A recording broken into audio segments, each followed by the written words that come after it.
welcome to episode 230 of the Science Talk podcast. My name is Pranatik Shirsagar. I'm your host, and today we have the last QuanTour Hero, the QuanTour project that has been going on for almost 12 months now. 12 months, 12 labs, one source that unites them all is what I like to say. Today's guest is the last one who will be hosting the quantum light source, the Q torch, as we call it, which is in a suitcase. Please join me in welcoming Anna Musial, who is a professor at the University of Science and Technology in Poland. So, Anna, how are you? Hi, I'm fine. How are you? I'm good. Welcome to the podcast. And please tell us, you are a professor where? Thank you very much. I'm a professor at Wroclaw University of Science and Technology. That's the name of the city we are based in. And this is the capital of Poland, right? No, not yet. No, not yet. Oh, Maybe sorry. it should be a capital of quantum physics in Poland. The capital of quantum physics. That I love that. Yeah, That is I awesome. would Yeah, let's go I with would that. also like that, but many guys from the actual capital city might not like it. So the capital city of Poland is Warsaw, or in Polish, Warszawa. Okay, that's good to know. Taming the invisible. It sounds a bit spooky. Please tell us, what do you mean by taming the invisible? The invisible actually in the title has a double meaning because my main research interest is in quantum dots or in general quantum emitters. And they are so small that you cannot see them because it's just few millions of atoms. So you really need some electron microscope to see them. And then I'm interested in infrared spectral range, which you also cannot see. So this is the double invisible in the title. Okay, perfect. So let's start with your science. The first memory of being fascinated by science. Could you share that with us? Sure. So it's hard to choose maybe one particular moment, but when I try to think about it, I would say it's high school. And my physics teacher, Sławomir Gajewski, he was different than all the other teachers. And because I liked many subjects in school, but he made me focus on physics at the end. So it's all him to blame for what is happening now. And he always was trying to show us some experiments so that we can really see it. And this what taught me that you can see something. You don't have to, learn by heart. You don't have to only look into the books, but actually you can go and check in the lab if what they're writing in the books is correct. So that was quite interesting for me. Plus, he was really sarcastic and having a sense of humor that I shared. So he also convinced me that physicists are my kind of people. So this should be the climate I would like to work in. Wow. He really was a very good influence and an ambassador for physics. That sounds really cool. So, from that to now, can you please explain your research in super simple words? Okay, so I will explain and you will tell me if this is simple or not simple enough. So what I do now, it's I study quantum dots, which are kind of semiconductors. So it's an inclusion of one material in another material, which makes the electrons to be confined in all three dimensions. And what makes it special is that they have completely different properties than the macroscopic crystals you experiment with, let's say, every day or have the option to see in action every day. What I'm interested in is how they emit light. So to study their properties, see what kind of light they are emitting, if you can control it, and what it can be useful for. And for me, the interesting part is that what they emit cannot be described in terms of classical physics. So you really need quantum to understand what state of light is coming out of the quantum dot. So, when you say quantum dots from the materials perspective, what kind of quantum dots? How do your quantum dots look like? The one I'm interested in are emitting in the telecom C band, meaning 1.55 micrometer. So from a material point of view, these are 3,5 semiconductors. So to your gallium arsenide, I will add indium phosphide. Recently, we also have a project on gallium antimonide quantum dots. So new material platform, and we try to check what this is good for and whether it can compete with gallium arsenide on indium phosphide quantum dots in this spectral range. Okay, you have the 3-5 quantum dots, different additions to it as well. Are all of your quantum dots relaxed? Do you relax them? Do you stress them? How do you manipulate them? What do you do with them? Okay, so those on gallium antimonide grow in the same method as local droplet etching. It's like a lens shape, but it's inverted compared to standard growth methods. The others are rather strained, but they are just strained because of the way they grow. So far, we do not strain them on purpose, let's say. It's just because the substrate has a different lattice constant than the material of quantum dot. We have some strain accumulation, and this is actually how you get a quantum dot and not a flat surface or flat layer grown of the material. So these are actually somehow strained by definition of how they grow. Actually, the formation of the quantum dot is strain driven in this case. So we have both types in different materials to study. Just to make it clear that unfortunately we do not grow the epitaxial quantum dots I'm talking about in Wroclaw. We study them optically and so on. We do the experiments, but we do not grow them. The only growth we have is on nanocrystals, but this is like chemical synthesis. They are synthesized. So it's a different story, and I'm not working on them. There are other guys in my group doing that. So for quantum dots, I rely on material from external collaborators. In Tampere, Berlin, Würzburg, Kassel, Pisa, and Copenhagen. We can play with a lot of different types of quantum dots. That is super interesting. So we covered the materials aspect of it. So help me understand a bit, how does your work, the research that you do in your lab, fit in the context of the QuanTour project, where we have emission of a single photon? So one thing is it's a lot of material engineering. So someone is growing a dot, sending it to us, and we say, okay, it has such and such properties. If you want it to be useful for this and that, there need to be some change made. And then they grow another series and so on. So this is a little bit on the material engineering part that we are feedback for growers, trying to help them see what is going on in the system. Then, once the growth is optimized, then we do a lot of fundamental study on the quantum dots. So we try to determine the basic optical properties, but then also try to make some more advanced experiments. For example, we can try to see whether they really emit single photons or not, prove it, and also quantitatively assess it. So, how pure is the emission, or what is the probability that there will be more than a single photon? Also, the same indistinguishable photons or entangled photon pairs.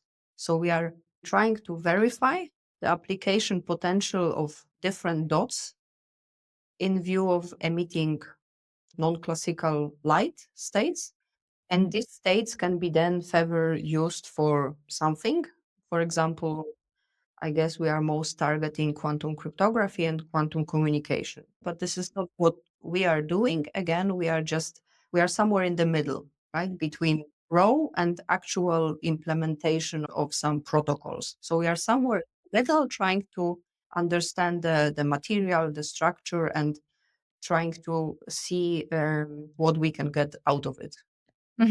Process optimizing from the materials engineering, as you mentioned, that perspective, so that these quantum dots or these systems can then be used in the quantum Mhm. cryptography or quantum communication space. So, what you're doing is that you work with a lot of different materials and you have the knowledge of what kind of properties are needed for the quantum Mhm. cryptography or quantum communication, working together with the growers or fabricators, so to say, of the quantum dots and the quantum systems. That is the part of the value chain where Mhm. Yeah. your research is. Yeah. So as you said, we have quite some experience in the topic of this spectral range and quantum dots themselves and different photonic structures. And we also have quite some experimental capabilities. So to really look at the quantum dot from different angles, right? We can study time resolved spectroscopy, we can do photoluminescence excitation, we can look at the single quantum dot or on the whole ensemble of quantum dots and so on. So with different experimental techniques, we try to learn as much as possible.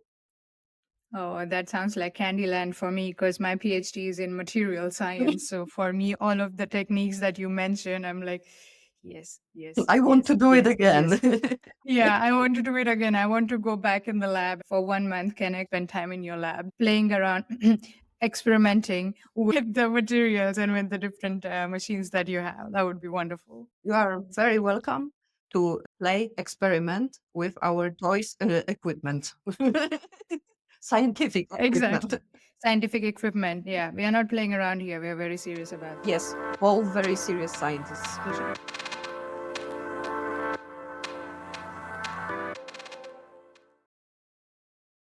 Could you please share your career journey so far? Because that serves as an inspiration for our younger audiences, the budding scientists. So please, your career journey. Yeah.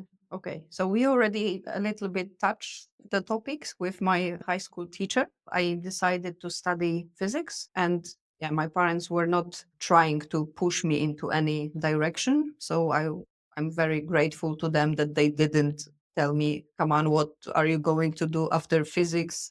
So my mom only said, "Promise me that you will not study medicine like me." So I didn't. Why? Um, we will never know. And Okay. and once my dad heard that I want to study physics, he actually bought me the whole series of Feynman lectures in physics. Oh, that's sweet. Yeah, so I must say that was I'm really to blame for this choice. It was all on me. No one tried to do anything about it. And so then I come to study in Wrocław at the university I'm working now. And it was a little bit a combination of few things. So of course it's a very good university, highly ranked in Poland. I also was a little bit afraid of, study just really pure fundamental physics, I don't know, black holes, astronomy, and so on. This was too much. So I thought that the science and technology is the right direction for me to be a little bit down to earth. And also, it's a little bit of family traditions. My older sister and my father and some other relatives studied there. It's always easier to follow someone. So I started studying in Wrocław in physics. I'm a solid state physicist by education. I tried few different things. I was trying to do some calculations. I was trying to go to different labs, not only at my university, but finally it all somehow led me to the Laboratory for Optical Spectroscopy of Nanostructures. It was a little bit to made on the fly, the decision, because one of my lecturers, he said, "Okay, so I see your solid state physics exam. So you are rather a theoretician, right?" I said, "No, I want to be an experimentalist." Yeah, this is how it started. Actually, my master advisor was my current boss, Grzegorz Sang.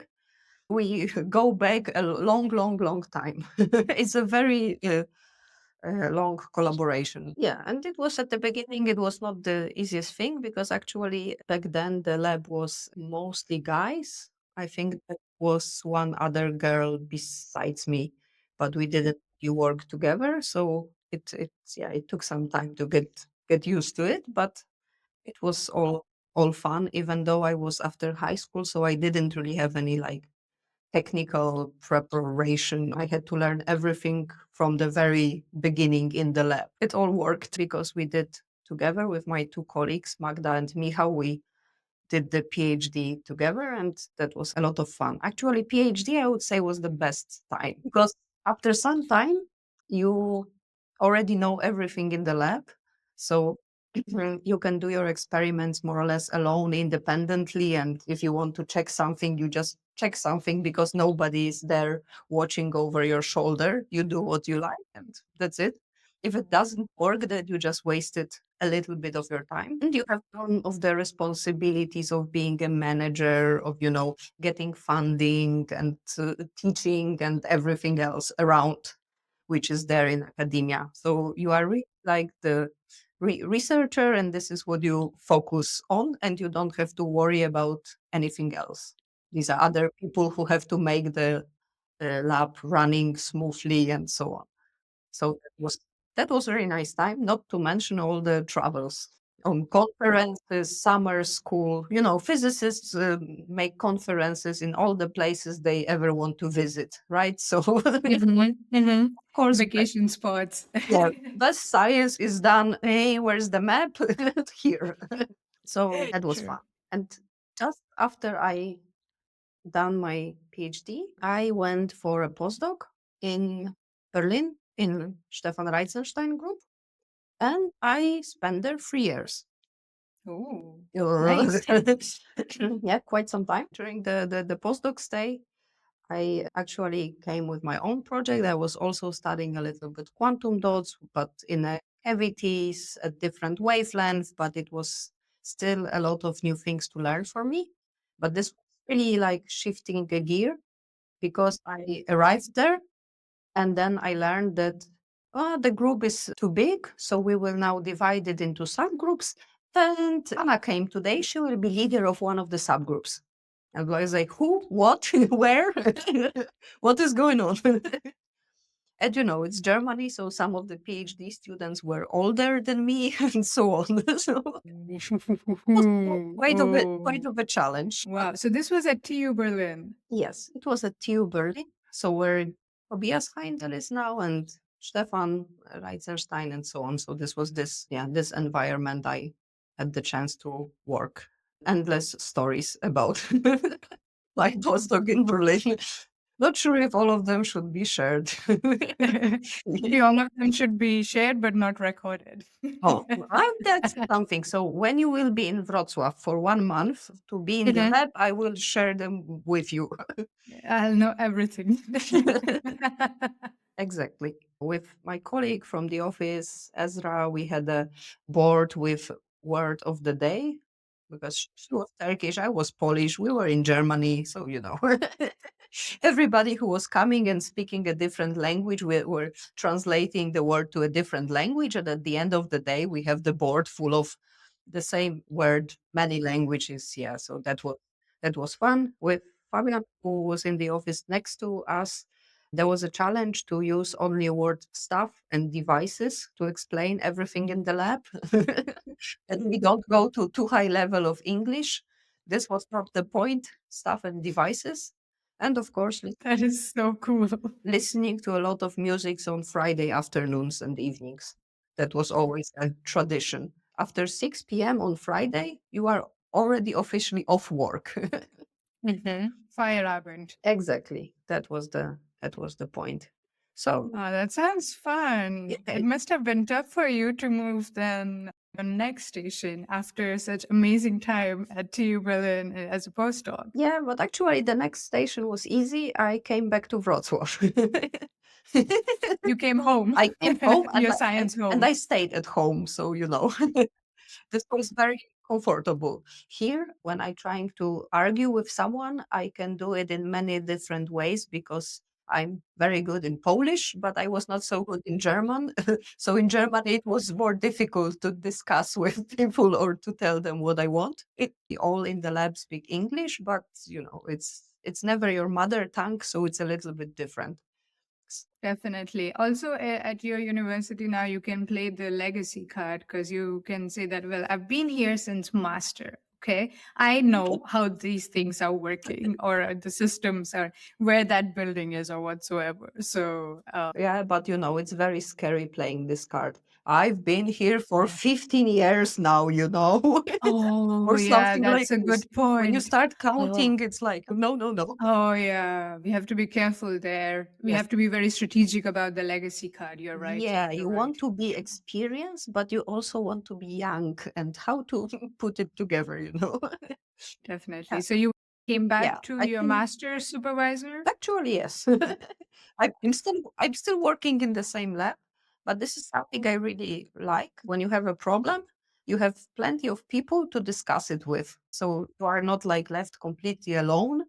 You have other people to talk to, and they can always have some different idea or just look from a different angle and see what's the solution to your problem, or they already, let's say, experience this in the lab and so on, and they have their legacy which is even longer than yours. I somehow Mhm. like it, and I got comfortable here, but Mhm. it's always like there are, new challenges, and the job is not boring, even though you can think I'm doing the same all the time since my master. So now you're assistant professor, so that means that you have your own group. Well, subgroup. Subgroup. Okay. No, no. You have your In own the case group. my boss is listening, like a small subgroup. So, but I also really like to have someone who is a boss, because he has to worry about a lot of stuff. I don't want to. He has a tough job, but yeah, I like that I'm quite independent in what I do. So I can get support, but I can do what I want. Yeah.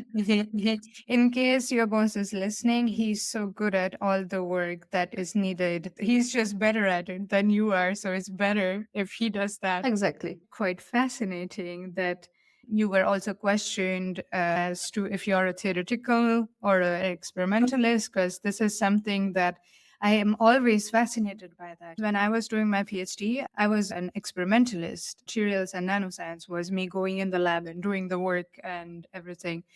And I can never imagine myself being only theory person. So I am always asking all my guests, and now we have had more than 200 episodes.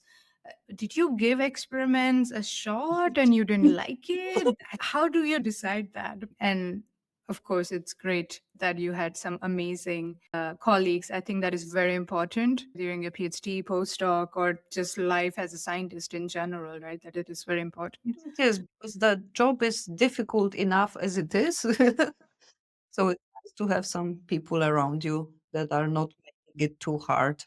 That are actually helping you through the process and making it fun as well when you are facing challenges, that they are able to help you. Otherwise, it gets very isolating. So that's very important.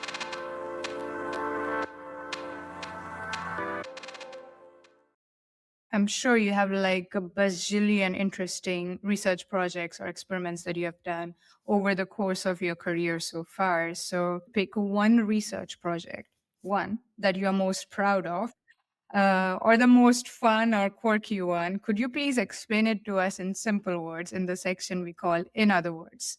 One. You are very strict. You will be very strict about it. I mean, yeah. I mean, let's say what your favorite research project today or right now. Let's make it easier. Like, what comes to your mind as your You are favorite not research making project? it easy. Damn it, I No. thought I was making it Okay, I easier, will but I yeah. will explain one of them. Mm. And since a lot of fun science is made outside the official projects, oh, Oh, yes. but yeah, let's try to stick to official projects. Yeah, it's always start with I don't understand this result. It makes no sense. What does it mean? And then the satisfaction when you understand what's happening, that's always the best thing. But okay, coming back to the one and only. So I would say it was a project that we did after I was back from Berlin, but we did it in collaboration with Berlin. Mm, it was the FI Secure project, which was basically about making a quantum dot based single photon source, but a fiber coupled one. So the main goal was that the end user does not need to know, I don't know, physics, spectroscopy, does not need a lab full of equipment, and should be given a fiber, standard telecom fiber with single photons. It was the main goal of the project. And we succeeded. That's the fun part. So of course it was the material and was grown and processed in Berlin. And on Polish side, we had guys from fiber optics team at our university, from Lublin, and the company from Rzeszów. And what was really interesting that first of all, it was truly an engineering project. After a few years of very basic fundamental study on physics, it was good to switch a little bit to some engineering. And I really liked that it was like that without any of the group, the project will not work because everybody was doing like the PicoQuant company laser. Then we have Brain company, some fiber components optimized. Then the source itself was in Berlin, fiber coupling in fiber optic group, and so on. So, and we measured the quantum dot and then the final source and try to evaluate its performance. So, yeah, it was really fun, and I think this is how projects should work. That without each partner, it's not doable. Mm-hmm, mm-hmm, mm-hmm. Yeah, definitely. This is really cool. So this was a project, not just two different countries, so Germany and Poland, but also there was industry involved, there were different groups involved, and this all was orchestrated within the realm of the FI secure, like from fiber coupled single photon source for quantum communication. This was just the abbreviation of the project. Right. FI Secure. I love the abbreviations. I love the abbreviations. Some of the abbreviations that I've come across for the research projects are just so like, wait, what? What did you what? Did I read that correctly? What? My colleagues had a project disco, so why not? Why not? Yeah, definitely. Why not? Yeah, I Wow. think we spent half the time into writing the proposal and half the time into thinking about the good acronym. Yes, that is actually true. I just a fun story from my PhD work. So I was doing graphene and the conducting polymer P dot PSS. And I actually wanted to call my microelectrodes the grape electrodes, because GR from graphene and the PE from P dot PSS, graphene and P Mhm. dot PSS.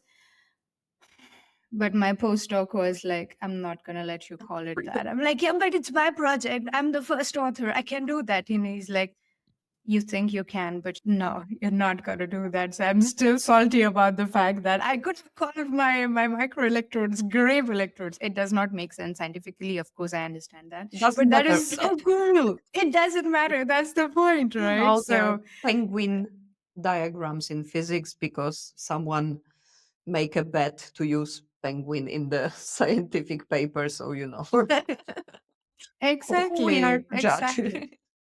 Who are yeah, exactly. But this is really cool. So FFI Secure is the project, or is the project complete? I guess it Yeah, is yeah, complete by it now. was Yeah. completed in 2018, I think. Oh wow. So Okay. it was, And it was funded. Do we want to acknowledge the funding agency if there was any? yeah, so it's really like a call for Polish Berlin projects. It's a very Oh, specific call. You have to be from Berlin and from Poland. Actually, yeah. in the beginning, it was like it was supposed to be Berlin, Warsaw. Yeah, but we made Mhm. some fuss about it. I mean, considering you are in the quantum physics city of Poland, so I mean, we established that at the beginning, right? So Obviously. Now obviously, it has been just made international. It was nationally known and now it's international. now it's global. There is no going back. And if it is confirmed on this podcast, then that's the truth. No one can question that, of course. So this was funded by the DFG then, or like it was like the national funding Yeah, agencies that are two funding of national Poland funding agency coming together. coming together. Uh-huh. Yeah. So Uh-huh. there was Okay. actually some kind of evaluation on the German side, evaluation on the Polish side, and then they try to uh, Merge it. compare the results, yeah, and merge it. Exactly. That's truly the international and interdisciplinary collaboration, inter-industry also Yeah. collaboration, because you had the research Mhm. institutes, you had a university, you also had companies, Yeah. right? So this is like everything together. Perfect. This was the Yeah. really requirement of this particular call that you need also companies to be involved. Participating. Yeah. Actually, right now we have another project under the same call, and then we are making actually a sensor, a water sensor, which is based on spectroscopy. So again, laser, the VXL laser with some grating on top, and put it actually in the spectroscopy sensor. And this should be used in industry to get the uh, basically the level of humidity, or to sense water in a very low uh, content. And again, we have companies in Poland, it's Air Optic, they're actually fabricating such devices, such sensors. And on the German side, there are also there are laser companies like Eagle Yard involved. That sounds really cool, Anna. And I can imagine why this is one of the research projects that you're part of, let's say, one of the research One. projects. Today, we are not playing favorites here, but I will put all the information that I will get from you with the websites and everything for further reading for those who are interested. So do check out the description, the podcast show notes as well, to read more about the projects, about the funding call, about truly international and inter-industry, interdisciplinary collaboration. This is really, really fantastic.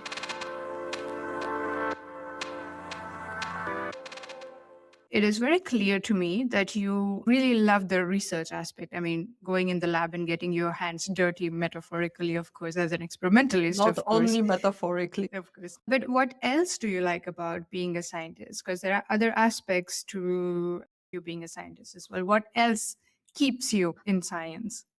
So I think it's a job where you cannot be bored. So every day is something new, a new challenge. Like there's no end to surprises in the lab, right? Always something happens. You look at the graph, and of course it looks nothing you expected, right? This one aspect. And then the second thing is actually that you are doing multiple jobs at the same time. So sometimes you have to be electrician, sometimes a plumber, sometimes a diplomat, a manager, I don't know, whatever, right? So it's really like when I talk to my friend Kasia, and she's a theoretician, and I we discussed what we did at work, and she said, "I cannot believe we have the same job. It's not possible. We are both physicists, but it's not possible what you are telling me. Something completely strange." And of course, you meet very peculiar people. Peculiar, I'm using on purpose. No offense. No offense. No, no, no offense. No offense whatsoever. So your physics teacher was right when he said that you are the kind of person who is a physicist, right? What did he say A exactly? little I bit like forgot now. this, that I'm this kind of people, I'm from the right You will fit right state of in. mind. I don't know how to put it. State of mind. Let's go with the state of mind, definitely. And I also like how you highlighted something, which is the first time we have this now on the podcast in the 230 episodes we have had, that you are truly a multi talented individual as an electrician, as a plumber, as a motivation speaker, a diplomat, a fun party, crazy animal, if you want to be a linguist with your experiences of postdoc at TU Berlin. You don't get bored. It's a new No, challenge no, every no day, not way. just scientific. This is so cool. This is really cool. So now from what keeps you in science to what barely keeps you in science. So if if you had three wishes to improve your research experience, what would you ask for? And I'm not promising anything here, okay? Mm. I cannot. Okay. But I can at least say it out loud, and let's see. Exactly. It's a wish. It's a Yeah. wish. Go crazy. Like in the Friends sitcom, there is always a guy who say, once you have a wish, I would like to have three more wishes. So Three more wishes. okay, so Yes. yeah, unfortunately, the first that comes to my mind is evaluation criteria in science, of scientists, universities, and so on. I think it's getting really crazy right now. because it seems that, I don't know, in many cases, it's based on the bibliometric data, the numbers, the scores you can get, and so on. And then people, instead of doing science, they're focusing to, play the system and to maximize the number of points, no matter what, right? And it's a little bit counterproductive. So you're really focusing on the wrong thing. But you somehow have to do it because if your funding is related to that and so on, it's getting tough. And what is also a little bit peculiar in Poland is that the responsible ministry is issuing a list of journals with some Mm-hmm. points. Yes, I see where this is going.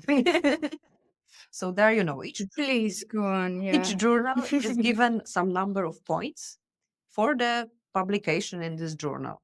And this is maybe Mhm. not too bad, but unfortunately, the list is updated from time to time. So if there is a new journal, it takes some time before it gets on the list, right? People are already publishing, citing, I don't know, it might be very fitting for your research, but if you publish there, you will get, I don't know, 5 points instead of 200 or 20 points instead of something, right?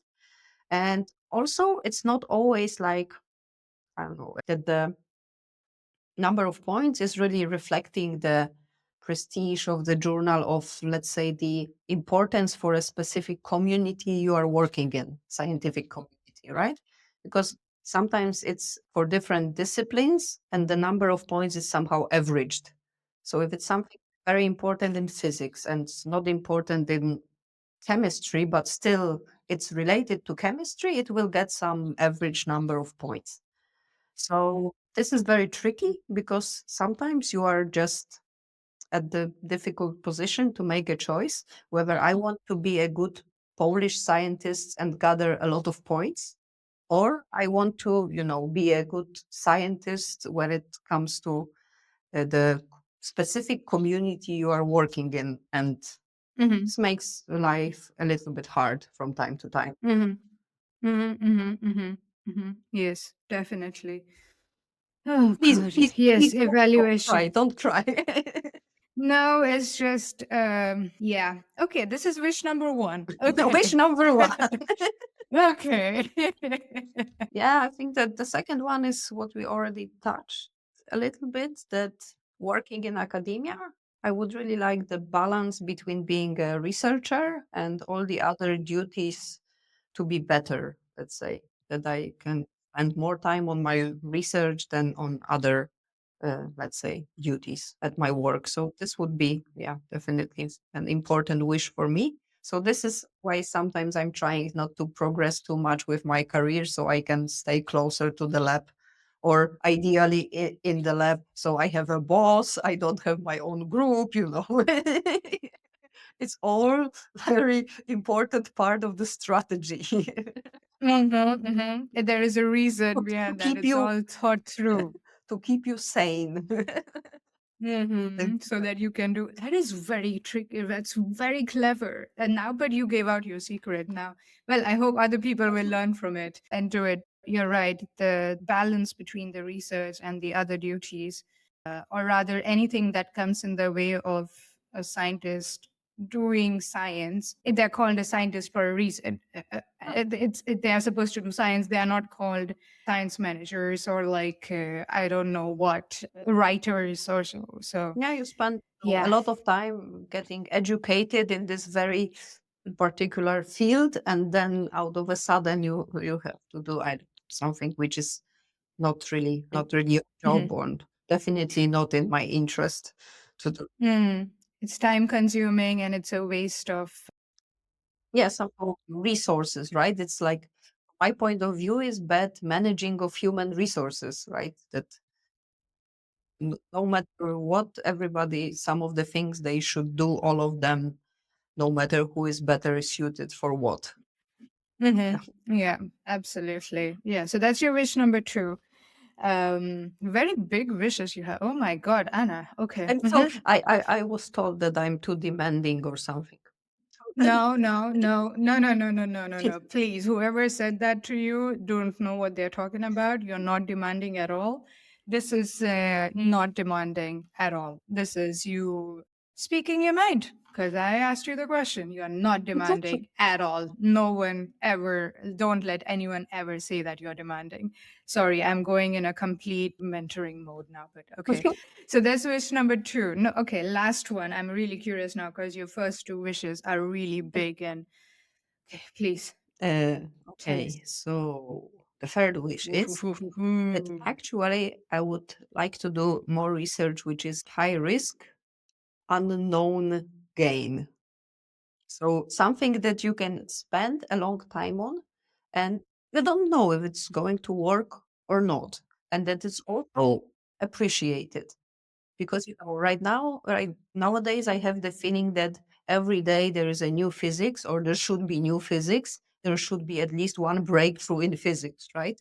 Yeah, yeah. And a new paper. Yeah. How? From where? Right. So it's like that. If you really want to do something, and if you really look into like the gravitational waves detection and so on. It's really a huge thing. People are working on it for a long time. And because the same people are working on it for the long time that go through all the mistakes or the, let's say, troubles, and finally they solve everything. But it takes a lot of time. And of course, it takes peaceful mind. So you need to have funding somehow secured that if you are doing your job, you should be still appreciate it, even if it takes a lot of time to have the answer. Otherwise, we are somehow focusing on a very short-term targets. Yeah, definitely. It's not it's this is then not it's not an experiment then. It's more like I know what I will get and that is how it is going to be that every research project I will do or every experiment I plan will have a success because if that is how you plan then there is very little scope for discovery of the unknown and exploring aspect is then missing. So you're absolutely right that there is just so much going on that every day, every like go, go, Yeah, go, yeah, go, yeah. go, You go, go, know, go, go. And you see some. Okay, this guy published. If someone publishes 30 papers a year, so how it's done? It's mm-mm, impossible, mm-mm. right? So No, it's not possible at all. It's just, no, it's not possible. So, a more realistic expectations and timelines for yeah, research projects and researchers. That is definitely, oh my God, all three of your wishes are really, I work in science for 15 years now, so I know what to wish for. From the legacy, I will attack you it's the from the legacy. legacy. Yeah, this is coming from a seasoned scientist who has been around for over a decade now. So this comes also from your experience. And this is also something that is, I see that it is evident that wishes of the wish list, rather, of the scientists who are in the career stage where you are at now, they are very well informed. They are also thinking more in terms of the community of science as well and science practices as a whole as well. So this is definitely coming from a place of experience and it's very detailed as well. It's not just that you have thought about it right now on the World fly and like, peace. yeah, yeah. I want world Mm, peace. No. mm, mm. Mm.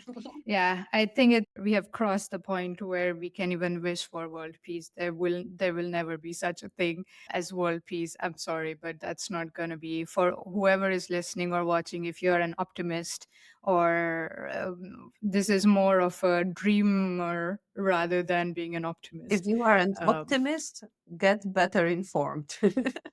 Get better informed. Exactly. Exactly. You're absolutely right. Well, I don't have the power to grant all of your three wishes, not yet. But what I can do is provide you the platform to put the wishes out in the universe. so that the other people who have similar wishes can reach out to you, and then you all can manifest. No, you can make it happen together, And we can essentially. all just cry about how it, how bad it. I think I'm positive, because if we have scientists like you thinking in this way at a position where you're at, I'm hopeful. I'm hopeful that you will be able to realize or make progress in the right direction when it comes to the evaluation, when it comes to the balance and the duties that are expected from scientists, or the reproducibility or the pace of the research output that is expected. That is just yeah, there has to be a better way. But yeah, well, I'm hopeful, as I said. And Anna, this has been wonderful speaking with you. It has been wonderful. I am very much honored to be your first podcast Yes, you are. You are experience. my first podcast master. That's perfect. I'm very happy about that. But before I let you go, Anna, I have one last question for you, and that is about your time on the Science Talks Blue Sky account. For those of you who are not aware or are new to the concept, so we have an account on Blue Sky. The Blue Sky account is a rotation curation account where, on a regular basis, a new scientist is posting from this account. And this is a great opportunity for all of the audiences, all the followers of the Blue Sky account of the Science Talk, to get a sneak peek into the live action that is happening in the life of a scientist. So in this case, of course, Anna. Please, Anna, tell us, what can the followers of the Blue Sky account of the Science Talk expect in the week that you are posting? Okay, so I guess we will start with introducing our university. So try to tell a little about, let's say, what faculties we have, what, how many students, how many researchers, and what interesting science do we do in general. Then probably focus a little bit more on quantum technologies, and finally go to our lab and tell you what topics we have on our agenda. I also hope we will manage to take you for a walk around our campus and so on, to show you a little bit what to expect once you are in Wrocław in what, in March. Uh, Hopefully the weather will be good. Let's see. Then we will also like to show you a little bit of a life of a researcher, also maybe a student, PhD student. I hope that the guys will also contribute, that you can also see how other people working or related to academia, how they are doing. Uh, PhD students promised some bloopers from the lab. They don't Ooh, like, the awesome. clinical photos and everything is working perfectly. They are just, no, no, this is not how it works. So I'm wondering what they will come up with. They will have like freedom in posting what they like, and let's see what comes up of it. And finally, I hope we will time to show you the city more from the, I don't know, historical sightseeing point of view, to take you for a walk around and show you what are the nice spots, maybe also what spots we like the most, of a very like personal choice, not only what you can see in all the guidebooks. This sounds really action packed, sort of a week. And I hope your students won't break anything on purpose to show the to I also hope so. But they are always, when there is something, some major damage, something broken, they're making photos. So they will have just a chance to put all the photos. I hope they will not, redo it. I really They already have enough content, like a think so. library Yes, of content, yes. right? So they don't have to reenact it and make a panic call to Anna to be like, "Hey, we need an electrician. Can you help us Uh, out?" there is a That water would. on the floor in the lab. What do we do? We went home, but we hope you will do something about it. But tomorrow, so we can continue with the experiments, of Yes. course. No. Well, I want to do Um, a PhD thesis. Now, this sounds really cool, and I'm looking really forward to. I've never been to Poland, so for me, when I visit your lab for one entire month, Right now, you will have a virtual walk. around. Exactly. So I can already plan which cafes or restaurants to go to, or what are the best spots on the campus to chill. And so I will already know. It will help in planning my month. I'm going to be visiting you. So I will definitely be following your posts and your students' posts, of course, of Blue Sky very, very closely for one entire week. It's really going to be super cool. So, yeah, looking forward to having you on the Blue Sky account as well. Thank you very much, Anna. This was wonderful. It was lovely chatting with you. Thank you very much.